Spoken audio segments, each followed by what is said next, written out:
The Assyrian king Tukulti-Ninurta I, after victories over the Hittites and the conquest of Babylon, assumed the title King of the Whole. His victories are reported in the Tukulti-Ninurta epic, a literary work intended to justify the conquest of Babylon. A state of war existed between Tukulti-Ninurta and Tudalija of Hutti. In it, Amuru was obliged not to allow Assyrian traders into his land and not to trade with Assur. Furthermore, he had to provide the great king with soldiers and chariots if an open war broke out.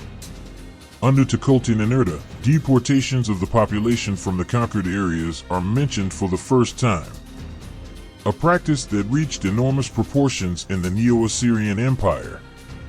There is evidence that iron weapons were made in Assyria under Tukulti-Ninurta. After Tukulti-Ninurta was killed by his sons in a palace revolution. Weakened by this internal unrest, the Middle Assyrian Empire lost Babylon. The Neo-Assyrian Empire was solely focused on expansion. The conquered areas were bled dry by deportations of residents and taxes until further expansion was the only option in order to maintain the living standards of the ruling class. In order to keep the increasingly distant areas under control, more and more Assyrians from the heartland had to be used as soldiers, resettled or withdrawn to administrative tasks.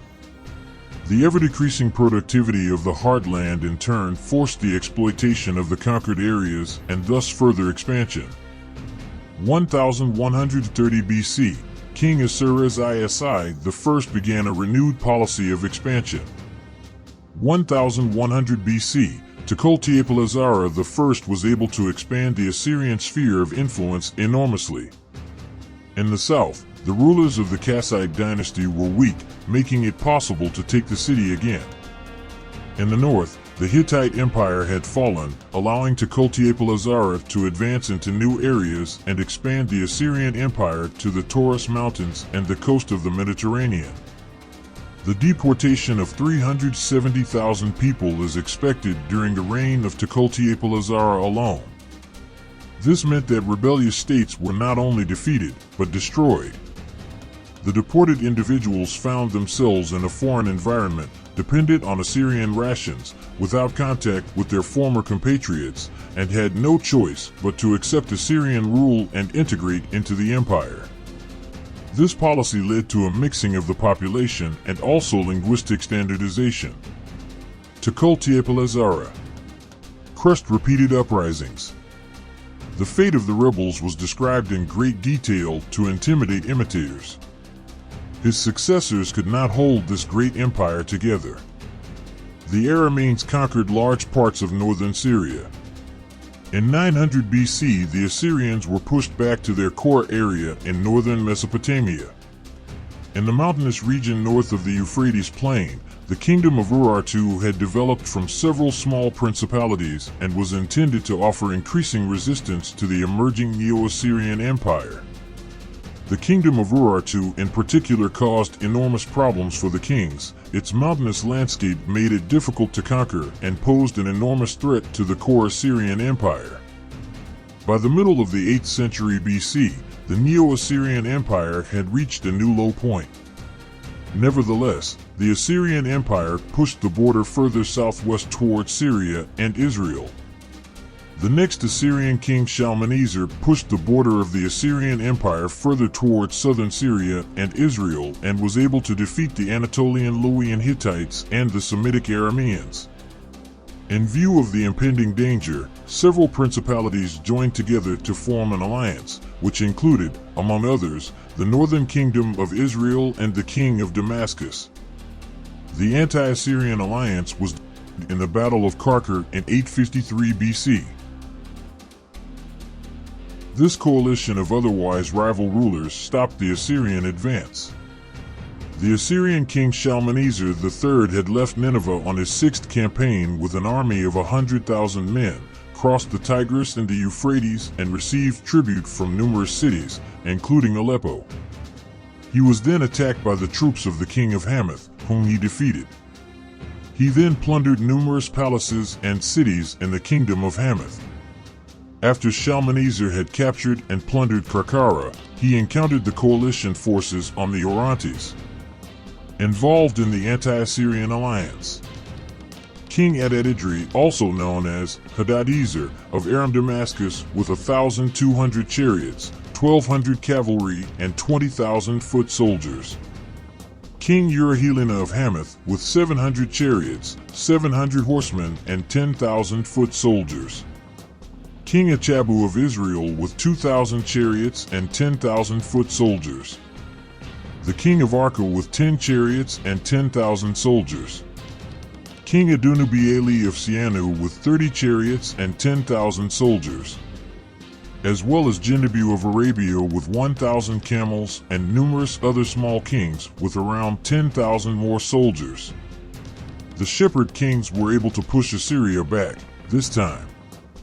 The main interest of the next Assyrian chief, King Tiglath-Pileser III, was preceded by a military revolt. Still applied to access to the Mediterranean and the trading centers there.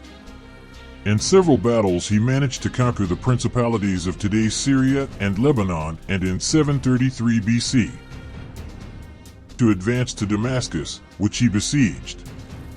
Damascus had never before been conquered by an Assyrian king. In a revolt in 722 BC, the son fell victim to an assassination attempt. Almost nothing is known about the origins of his successor Sargon II. In his large, magnificent inscription, Sargon reports a victory against the alliance of Babylonians and the king of Elam. He had all the temples in Babylon destroyed except that of the city god Marduk. He managed to expand his empire into Cyprus and Asia Minor and concluded a truce with the Phrygians who lived there. The king of Urartu's troops were crushed and defeated on his campaign against the Sumerians. Within 40 years, Tiglath-Pileser and Sargon, Assyria became the largest empire in the Near East. When the successor is Esarhaddon, 669 BC.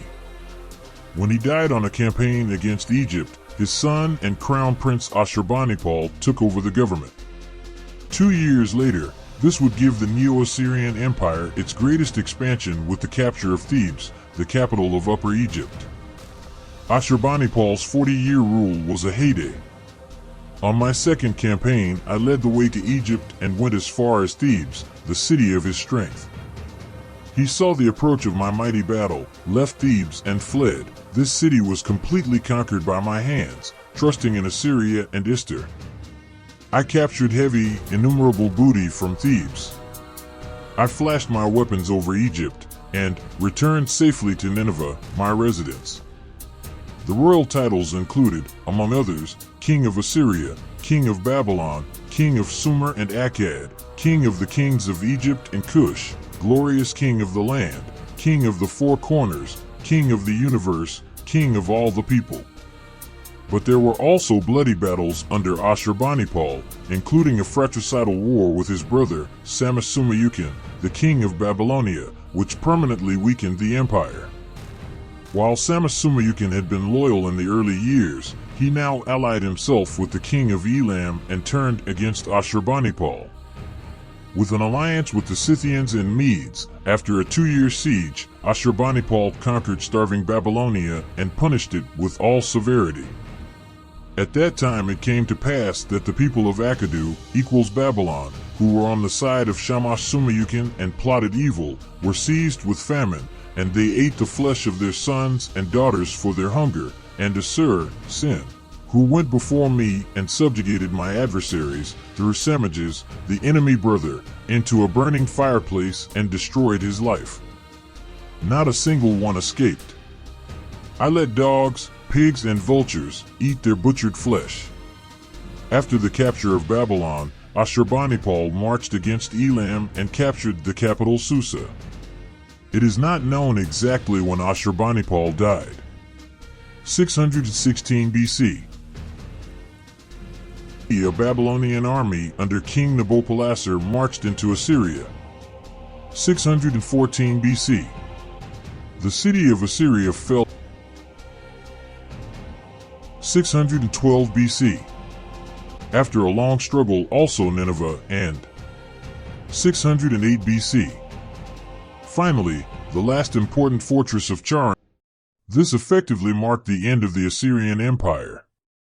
The subsequent revenge of the peoples oppressed for so long by the Assyrian Empire was in no way inferior to the cruelty of its former rulers. It even exceeded it. Historians speak of the destruction of all Assyrian cities, the extermination of the inhabitants, and the devastation of the country. The end of Assyria meant the rise of Babylonia to dominance in Mesopotamia. Nabopolassar, and especially his son Nebuchadnezzar II, were able to build a Neo-Babylonian empire on the foundations of Assyria.